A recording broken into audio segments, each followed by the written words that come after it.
Redemption hits different when it's tied to your children. Tommy Moore didn't just change his life, he changed his legacy. This episode is about fatherhood, faith, and fighting for your future. You've got a powerful story, and you tell it with so much heart. Let's start with the present. Who is Tommy today? I would say Tommy today is a person that is passionate, a person that is driven, a person that says, how can I, when someone says you can't. I would say the person that Tommy is today is a good father, a loving husband, a educator, professor, business owner, and all in all, a kind-hearted person.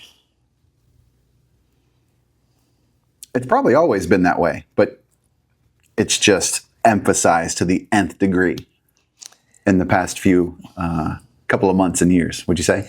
Yes, I think where the turning point for me was finding my purpose.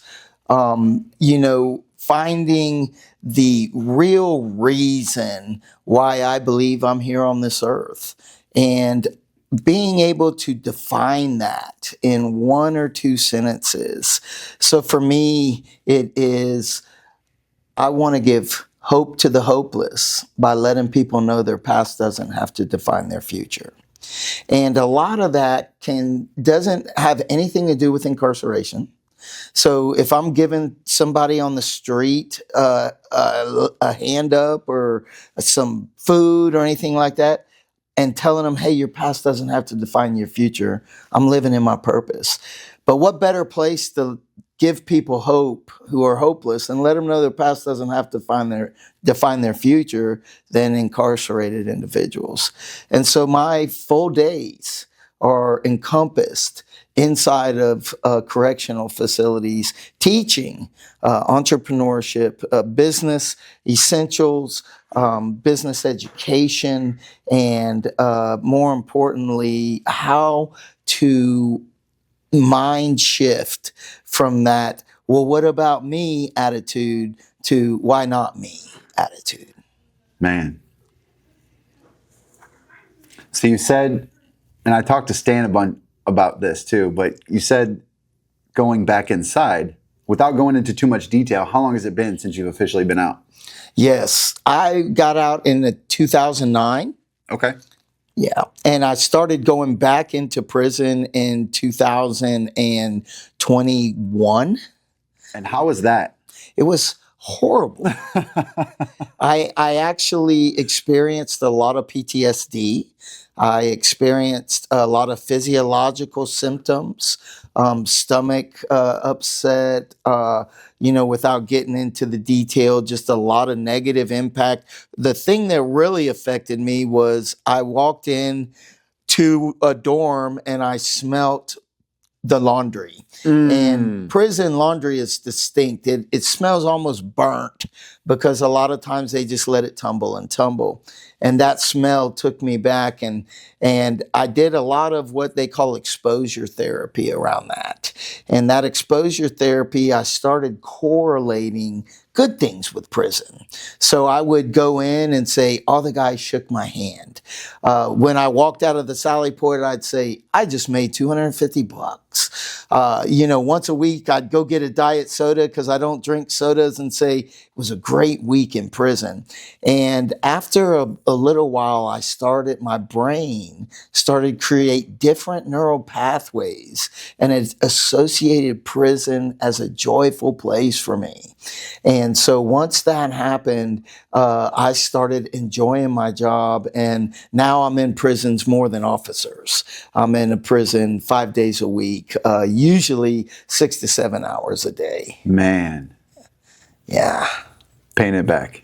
Paying it forward and letting them, and just the main thing is the joy that I can get when I can see a guy that feels like no one's going to give me a chance. And then all of a sudden he says, well, maybe I can. Mm.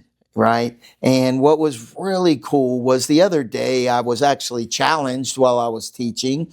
And one of the, I call them residents just because I don't like inmate or convict. So I use that kind of language. One of the residents said, well, who would want advice from me? I've been incarcerated 25 years. And just on instinct, I said, someone who's going in. And he was like, wow, that was fast. And I was like, yeah, because while you're looking at who would want advice from me, I'm looking at the same words, but a different perspective. Who would want advice from me?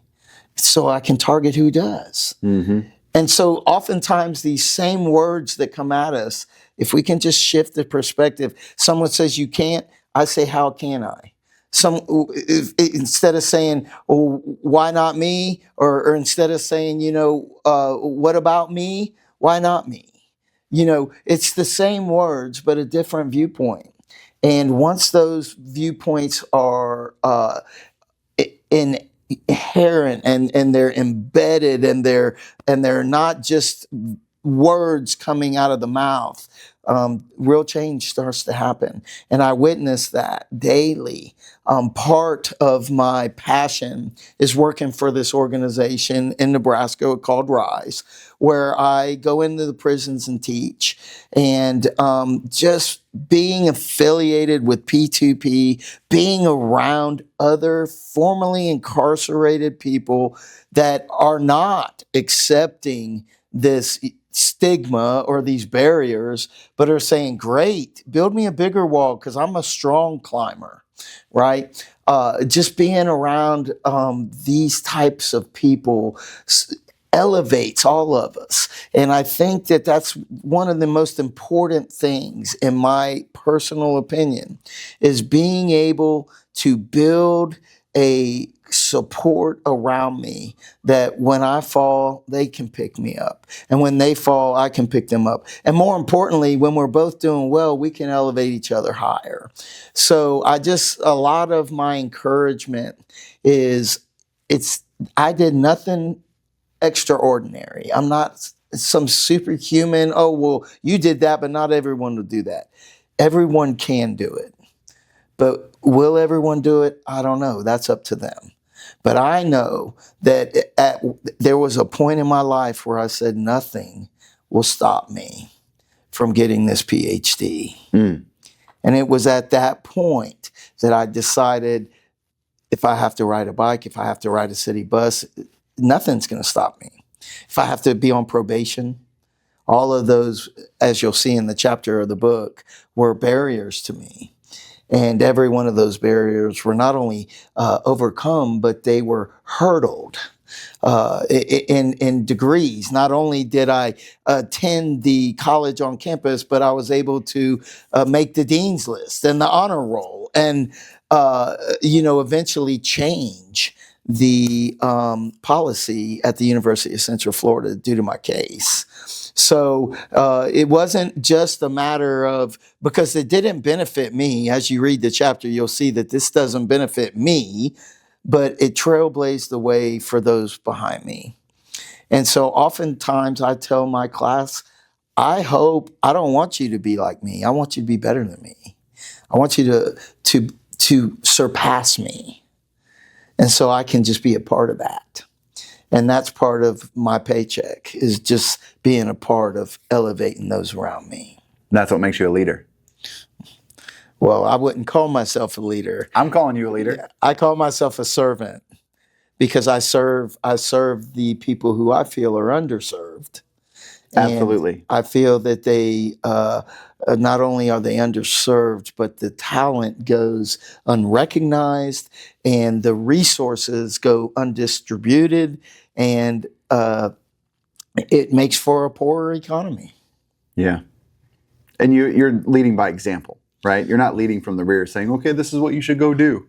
Absolutely. You're in the front saying, I'm doing it, and I'm not doing a great job at it even. Yes. So not only can you do this, what I'm doing right now, but you can do it better. Absolutely. And the thing that I like that you said, a sales coach of mine had an acronym, NEAT, NEAT, no excuses accepted today. Yes. Period. Yeah.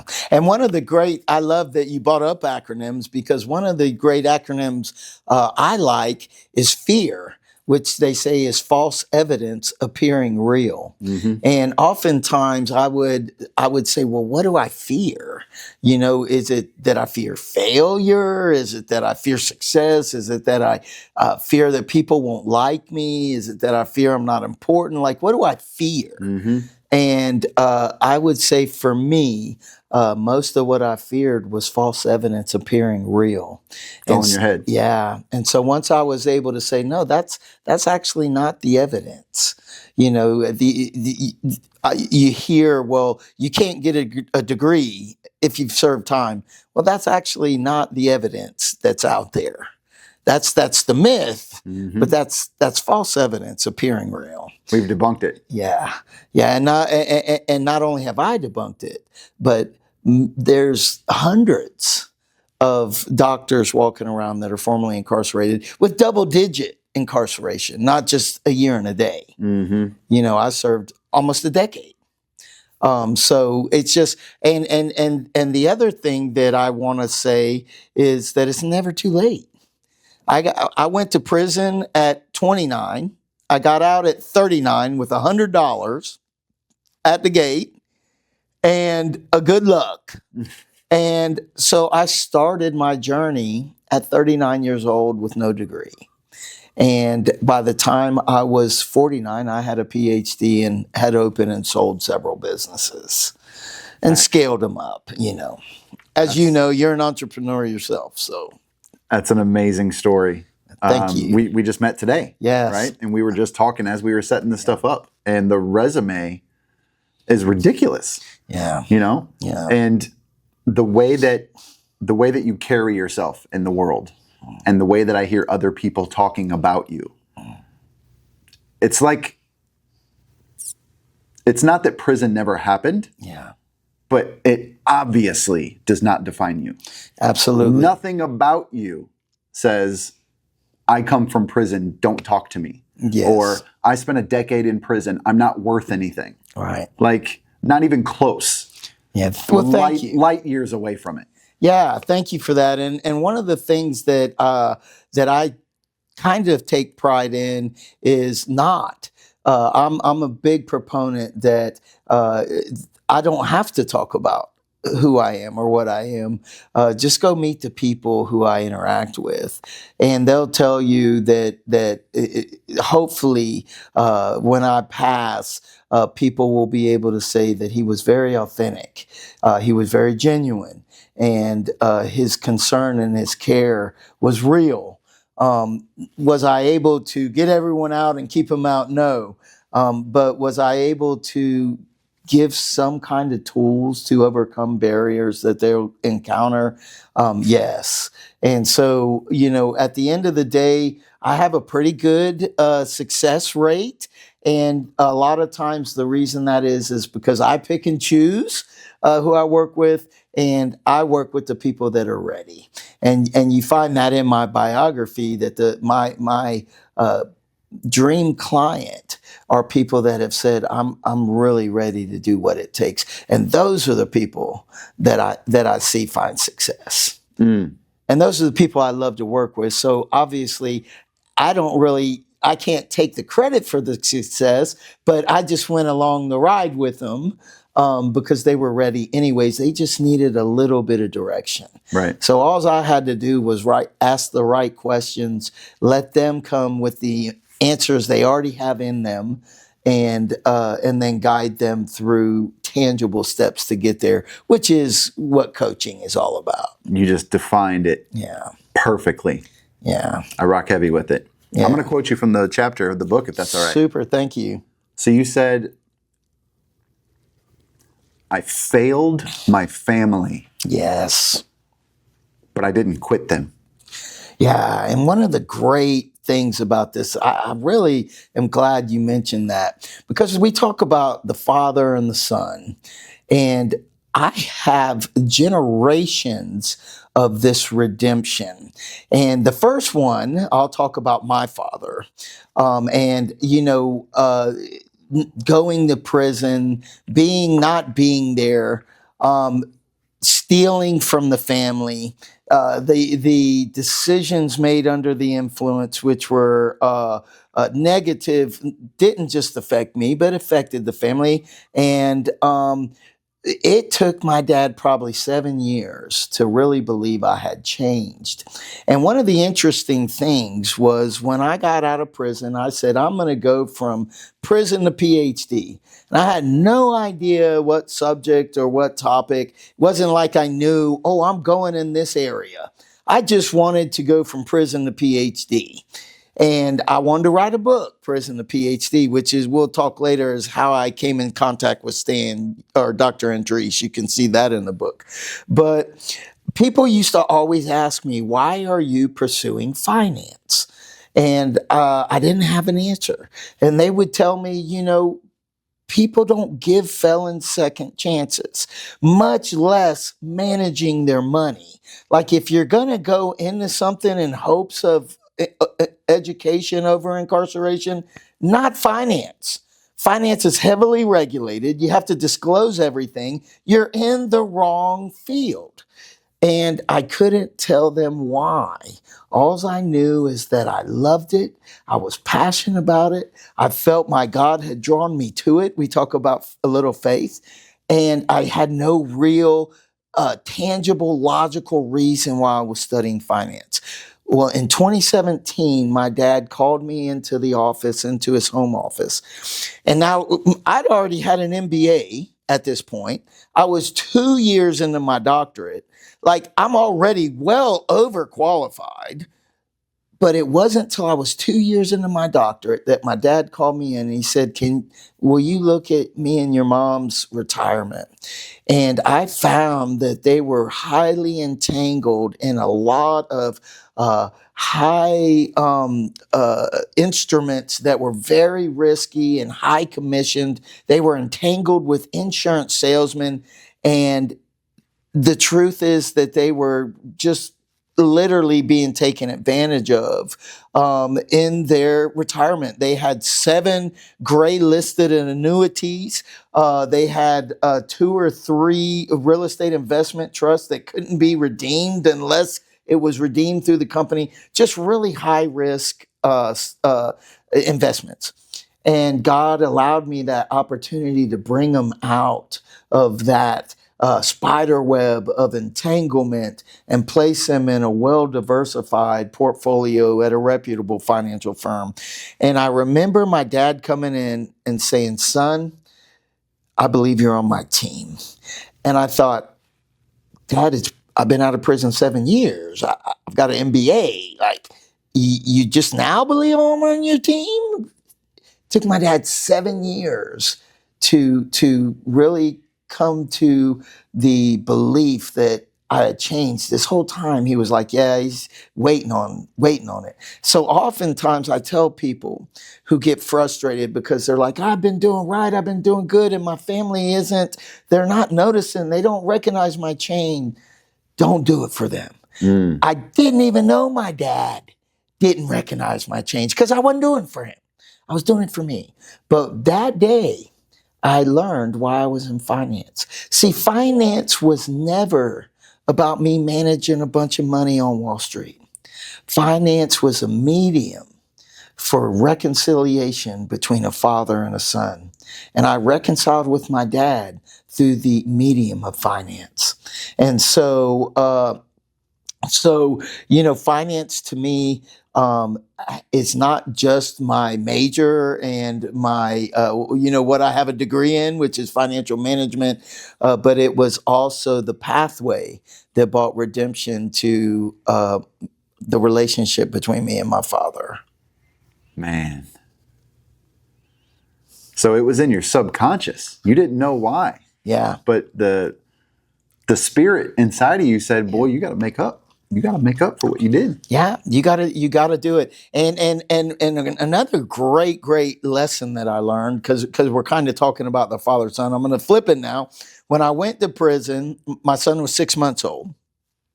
when I got out of prison, my son was 10 years old. And so I just was smothering him. I was trying to make up for time. You know, he was calling someone else dad by this point. You know, it was just, I just was smothering him. And, you know, he had told me, Dad, I need some space. Like, give me some space. And what was interesting was it was through that medium that is where my life actually started to change. And what had happened was my son was coming to visit me on a regular. And, you know, my parents had told me somewhere around 3 years old, they were showing overcrowding in the news in the state of Florida, and they had the county jail on the TV with the razor wire. And my son pointed to the TV and he said, Daddy's house. And I remember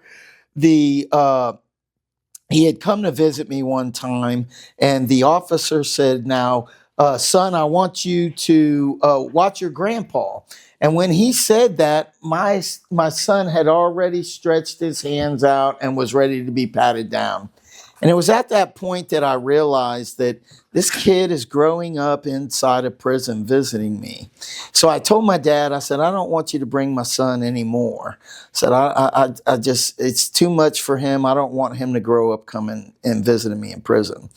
And the next day I received the $100 bill poet from my dad, which I'd like to share it, and if it gets cut, that's okay. But because it changed my life, and it was through that visit where I told my dad not to bring my son again.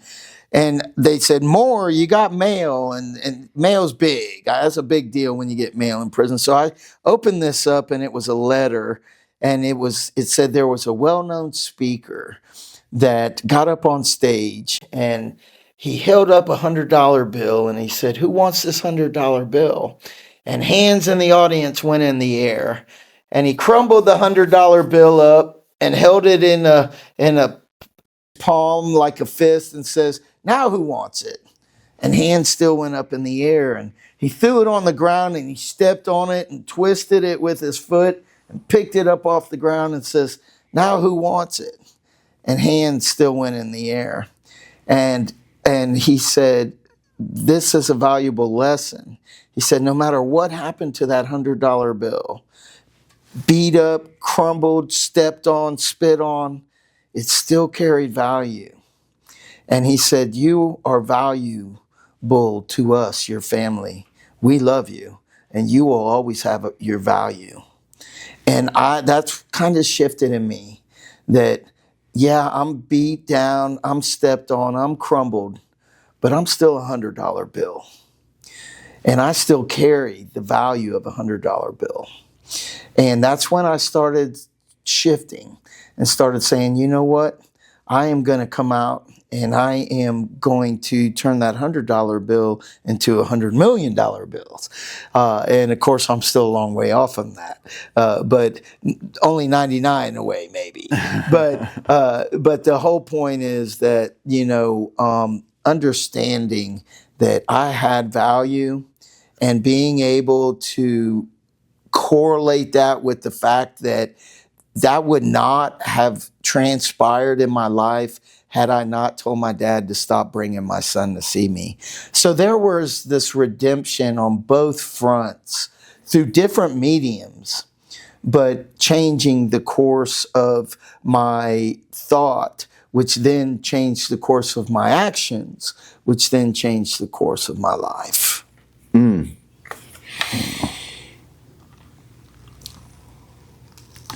Man, that's powerful. $100 bill, still a $100 bill. Yes, it is. Doesn't matter if it's stepped on, crumbled up, thrown down, dirty, spit on, people still want it. And that analogy will still fly over some people's heads. They might have to watch it 2 or 3 times. I hope so. But when they catch it, yeah, it's caught. Good. My whole intent in this podcast and in writing this book is to let people know that their past does not have to define their future. Does it mean that they'll be millionaires and billionaires? No, I'm not saying that. And that's what's very interesting. Is a lot of times people correlate this success with how much money you have. The truth of the matter is success is how well are you living in your purpose. And that's why you see a lot of people that are miserable that have a lot of money because they don't have purpose. They got a lot of money, but they don't have purpose. And so when you're living in your purpose, you can be content and happy and positive, and and that's what I try to do. That's why I'm here. I ask myself before I could do any interviews, before I do any speaking engagements, will this align with giving hope to the hopeless and letting people know their past doesn't have to define their future? And if it does, I'll agree to it. If it doesn't, the money doesn't matter. It's not in line with my purpose.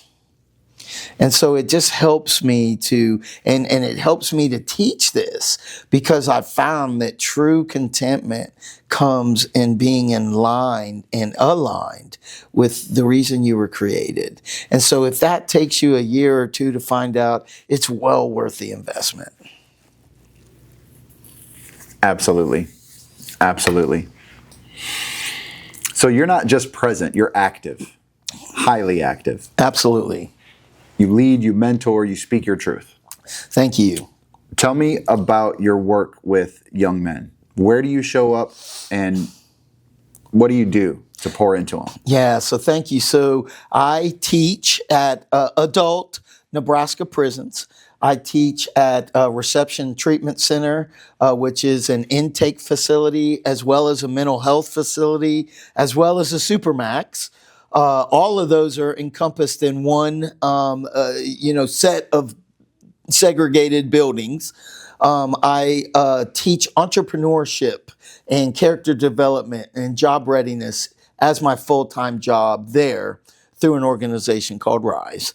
And then I teach in the evenings 4 nights a week for Southeast Community College inside of Nebraska State Prison, which I teach business essentials.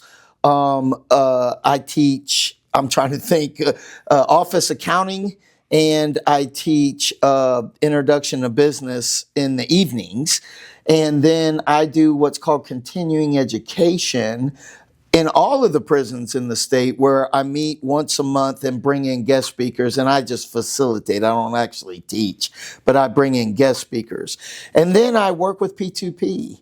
I am very engaged with the mental health workshop. I'm a facilitator of the mental health workshop. I also touch base with all the scholars about 2 to 3 weeks after they graduate, just to see how are they still doing, and is there any in their mental health, is there any way that I can help facilitate helping them find licensed mental health therapists in their area? And what's interesting is it looks like that they're talking about removing those state barriers. Right now, you can only operate in the state you're licensed to operate in. They're talking about, because of the demand, removing those barriers. And if you're licensed in any state, you can operate anywhere. And if that transpires, then I'm going to try to propose maybe doing substantially reduced sessions for P2P scholars to where they can get the actual service and I don't have to refer out. But right now, what my job is to refer people in the area to licensed people that are in their area where they can have tangible therapy done. And I do that with P2P. And then, of course, I own, as you said earlier, a private practice called Priority One Coaching, Counseling, and Consulting. I'll throw that plug out there. Yeah. It's in Florida, and we have 2 locations. We have one in Claremont, which is a suburb of Orlando, and one in Wesley Chapel, which is a suburb of Tampa. And we employ 23 licensed mental health therapists in combination of both practices. So I'm actively, I do all of the submission of claims, all of the compliance of the therapist within the regulatory HIPAA compliance.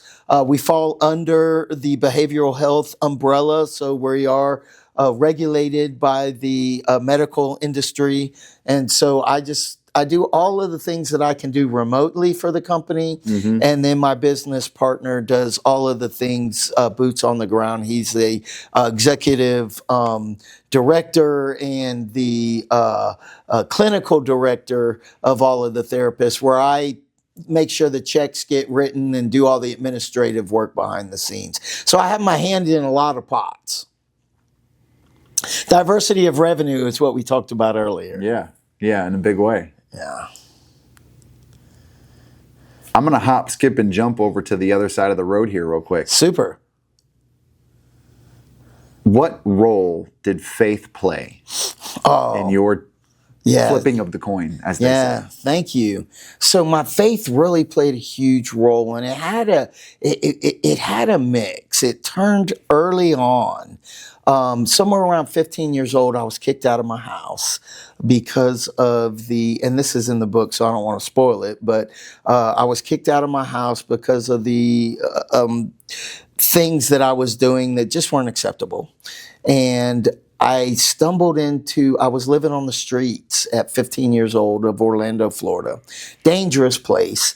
And in Florida, they had fences around the garbage dumpsters to keep people from throwing their trash in it. But to me, it was a place of safety, so I would sleep by these garbage dumpsters. But I never knew that that's not where you want to sleep, because there's where the bugs hang out. So I woke up the next morning, bug bites all over me. It just looked like I had chicken pox. But I stumbled into this little church that was just starting. The pastor now is very controversial and well known, and it's in the book. But I stumbled into this little church, and the pastor said, "I'm going to send you to a Christian-based rehabilitation facility." And so I went to this Christian-based facility. Now remember, this is back in the early 80s. So we were still very unsure about, how to help people who had the disease of alcoholism and drug addiction. And so this specific facility was just all about give your heart to Jesus and kind of white knuckle it, and he's got you. Just trust. If you're tempted, then you're not trusting God enough. It was not very 12-step. It was not very group accountable. It was more like, Jesus is all you need. Give it to him and let it go. And when I found myself having sex outside of marriage as a young man, I said, I'm not going to go to church and raise my hands and praise God and then live in sin. I'm not a hypocrite. I live authentic, even if it's one side or the other. And so I left the ministry and I went into the functional phase of drinking and using, where I thought it was normal. I held a job. I worked at a 5-star dealership. And, I would just drink every night after work with the guys and drive home. And I always said, well, I hope there's no cops on the road, or I hope there's no DUI stop points. Never did I even think that there was a possibility of, I hope I don't kill someone. That's what happened in my case, and it is a reality. But what happened was, when I went to prison is when I gave my heart back to my higher power, Jesus Christ. But it was there that I learned the power of accountability and the power of how my faith works through other people. And so, I've always had a tug of war with the secular community, in that a lot of AA any higher power will work. And I've encountered people that said, this light bulb is my higher power. And my argument could be the same as Jesus is my higher power, if you don't have a tangible being there. And my argument is, if I get up to walk out and I say I'm going to use this light bulb's not going to stop me. And Jesus probably won't manifest himself to stop me. But if I have Christian brothers and people who care, and I say, hey, I'm going to get up to use, Jesus through them will get up in front of that door, and have before, and put their hands on me and said, you're not leaving this room. That's what stops me. It's God through people. And so what I've learned, and what I try to instill in others, is I'm not here to try and preach you and win you over, but I am here to tell you that if you have tangible accountability in your life, you're a lot less likely to fall into temptation than if you don't. And I think it goes across the board with anything. You struggling with pornography, let your wife start seeing all your websites. See how long that struggle lasts, right? You're struggling with drugs and alcohol, put people in your life that will hang out with you for 90 days straight and make a commitment to not let you use. Like, when you have tangible accountability and they come with consequences that are real, that you understand, does make you think twice. And so if you don't do it, you don't want it bad enough. That's right. That's right. And so it's just really helped me to be able to understand that a lot of things that have happened to me were out of my control, but there is a power greater than me that can restore me, that can renew me. And I often even use that term, renew, because, a lot of times people say, well, how do you get over your past? Like, what if someone brings this up? And oftentimes I use the analogy of you can't charge a dead man. Right. And you notice that people that die before they've been convicted, they never get charged, because in the United States, you can't charge someone who's dead. And so I often tell them, that guy you're talking about, he's dead. So you can't charge him. You're talking to a new person. And one of the greatest compliments that I ever had was, one day a guy who I had used with saw me at a meeting when I was clean. And he said, you're not the same Tommy I knew. And I said, that's the best compliment I've ever had. And so I just think that if I can stay grounded in my faith and stay grounded in my mental wellness, my physical wellness, my spiritual wellness, if I look at it holistically. And what people don't realize, and this is interesting that we actually veered into this topic, is a lot of times what it takes for me to operate on a level that I operate on is almost a full-time job. And so what people don't know is that I meditate every day, is that I do deep breathing every day, is that I do yoga twice a week. I go sit in float tanks, right? I do EMDR with my therapist every other week. Every third week, I do bioneural feedback. I attend meetings on a regular, right? And so what I do daily is my medicine to allow me to operate that at a level. And I would love to operate it like my wife. My wife can wake up and she's operating at a high level. I have to wake up, I have to meditate, I have to pray, I have to center and ground. All of that has to be done before 9 a.m. before I step out and rate. And then at noon, I have to come back and do something again for my mental health, usually work out. And so all of these things I do, but I do it because I know that's my medicine. That's what allows me to operate. And a funny thing is, when my business partner was getting his getting his license and getting his PhD in counseling, he bought a test to me for a school project. And he wanted me to fill it out. And it was, some kind of evaluation that would kind of give you a DSM or a diagnosis of what you have. Mm.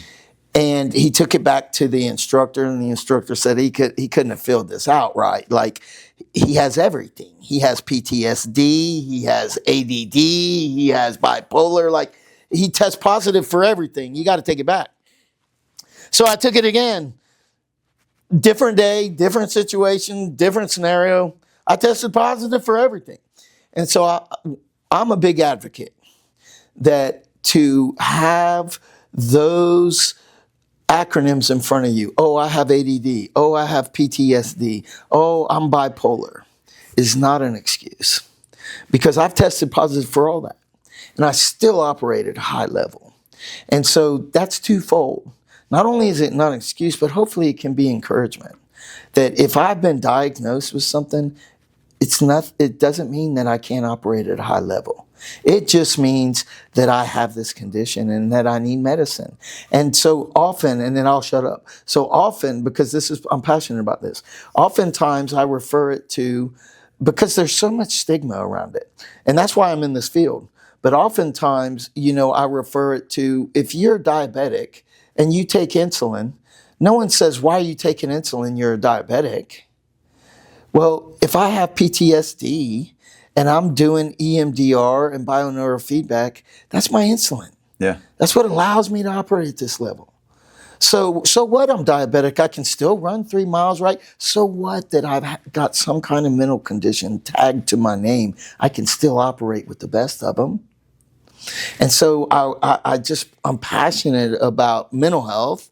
I'm passionate, obviously, owning a company around mental health. But I want people to know that just because you've been diagnosed with something doesn't mean that it's death. It doesn't mean that you're invaluable or insignificant. It just means that you need to find whatever medicine, and sometimes that is medicine, that puts you back in the game.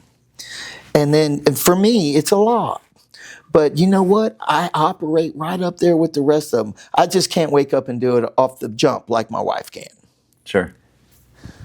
Different beings. Yes. Different beings. With different encounters and different, experiences in the world. Mm-hmm. Every athlete prepares for a game in a different way. Yeah.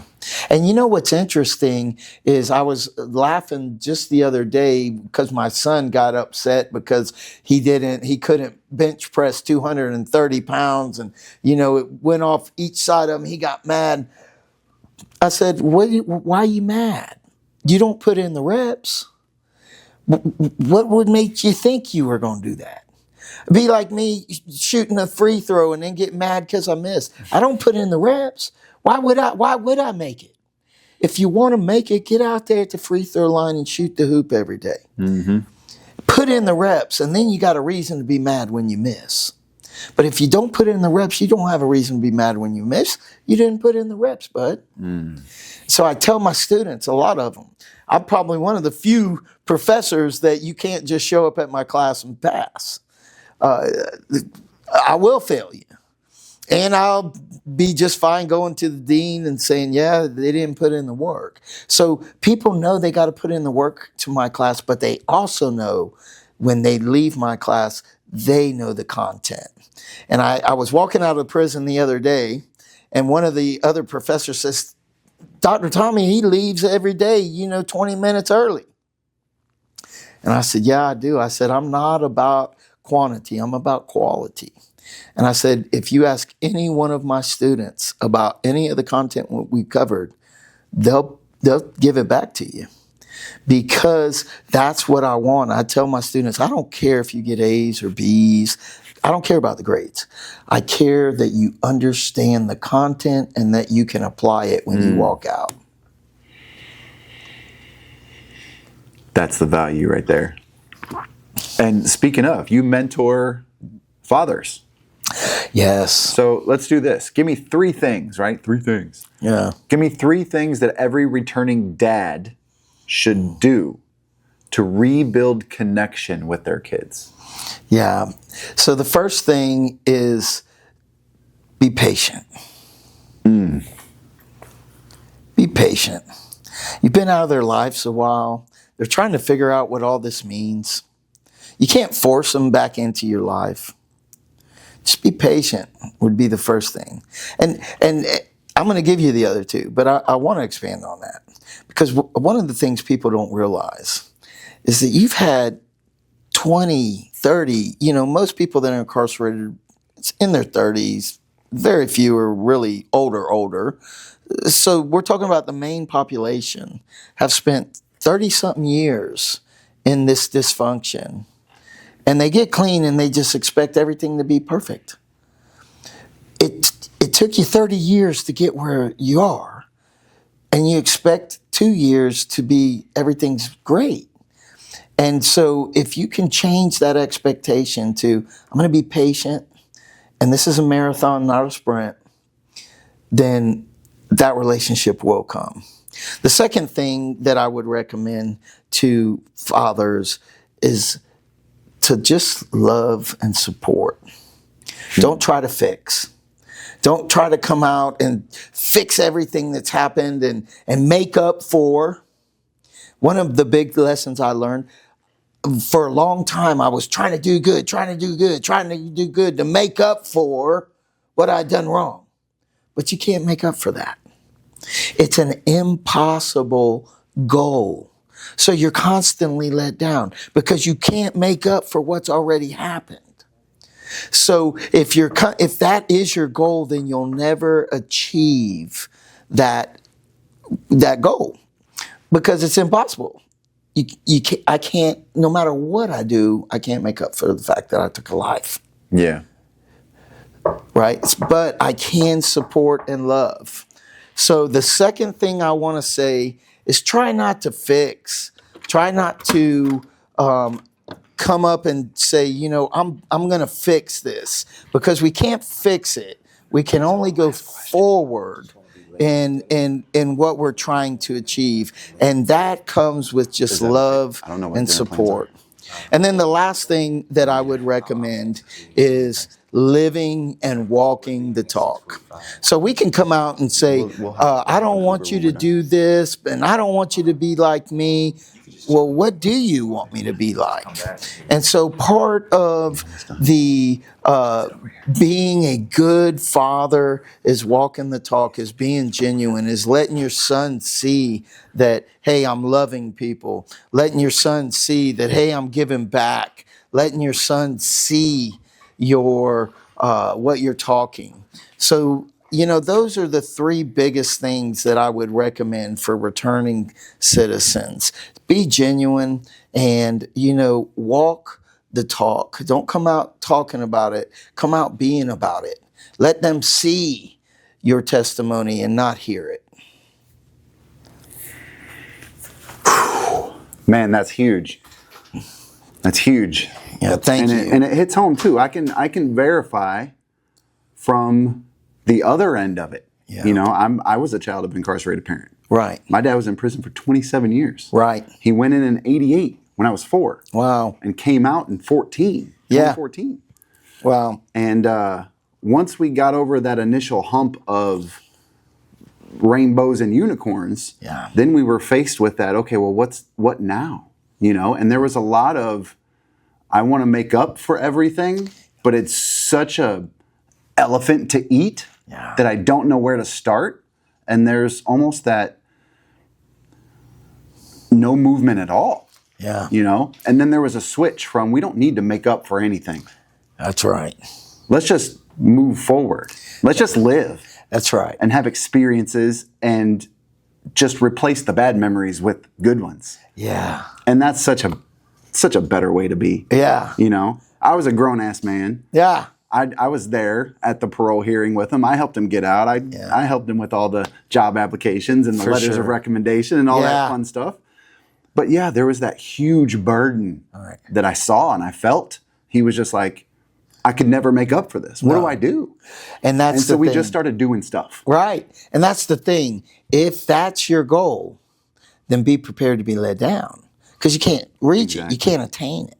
Right. And what's interesting is, even hearing you talk, you're creating these new memories that you remember, helping with recommendation letters, helping with bonds. Like, that was part of the bonding of this new developed relationship. Absolutely. And so coming out and developing this new relationship, being patient, showing support, and, not expecting any to make up for the past, just loving them for who they are and walking the talk, the relationship will organically form, because you are biologically the father of this being. Yeah. That's a big one. I hope people rewind that and listen to those three again, write them down and take action on it. I do too. Because there's such an invisible barrier and wall that has to do with that. For sure. And to your point, it's not rocket science. All you have to do is decide to change your perspective. That's it. That's it. Yeah. And the going from those self-limiting beliefs to those self-freeing beliefs, it sounds so cliche. You hear all of the motivational speakers talk about it, but it's true. Like, try it, right? I'll tell you a funny story. I know we're about out of time, but I was, when I was incarcerated, I used to get these rashes in between my legs, where my legs would rub, because I was a runner. And so one day somebody said, hey, if you put sunscreen in between your legs there, you won't chafe. And I was like, yeah, okay, yeah, and I thought, they're just trying to play a joke on me, like, this is going to burn or something, right? But one day I tried it without telling anyone, and I didn't chafe. And I went years of incarceration putting this suntan lotion in between my legs to keep me from chafing, right? So I tried it. So the whole point is, a lot of times you'll hear these motivational speakers, and you'll hear what you and I are talking about, shifting your mind. Oh, yeah, I've heard that. It didn't work for me. Did you really try it? Did you authentically try it? And that's my challenge. If it doesn't work for you, you have every right to say, yeah, it didn't work for me. But give it a real shot before you do that. Give it an authentic shot, and then tell me that. My grandpa used to say, I'll try anything twice. Yeah. What's the one message that you want to leave with other men, especially fathers that are trying to make it right? Your past doesn't have to define your future. Simply sophisticated. It really is that simple. That's my mission. That's my vision. Let people know that their past doesn't have to define their future. Give them hope. Give them the tools. And then cheerlead on the sidelines as they run to the victory. Nice. Man, Dr. Tom, where can people follow you, hear you speak, connect with you, get involved with the things that you're doing? Yeah, thank you. Yeah, so Prison to Professionals is always one-stop shop. They always know how to get in touch with me. Very engaged in this organization. Priority One, coaching, counseling, and consulting is the licensed mental health practice that we own in Florida. So we have 2 locations there. You can always get in going on the website, www.priorityOnecoaching.com. And again, I'm currently working with an organization in Nebraska called RISE. And Southeast Community College. Like, you can LinkedIn, I'm on social media. But I'd say, honestly, through this platform, the best way to get in touch with me is to send a line to P2P and say, hey, I'd like to engage with Dr. Tommy, and they will make sure that I get the message and I can return the call.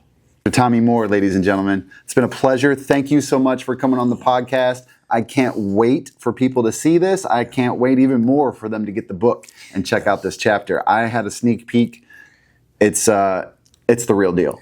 The whole book. Yeah. Your chapter I actually read 3 or 4 times because it hits home for me. Sure. So I've already gotten some of my own therapies out of it. I'm going to get my dad a copy too. Great. I know he'll appreciate it.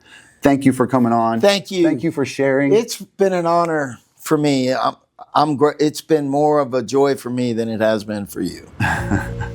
To those watching, if you enjoyed it, hit the like button, subscribe to the channel, make sure you jump over to the playlist and catch another episode of the podcast series.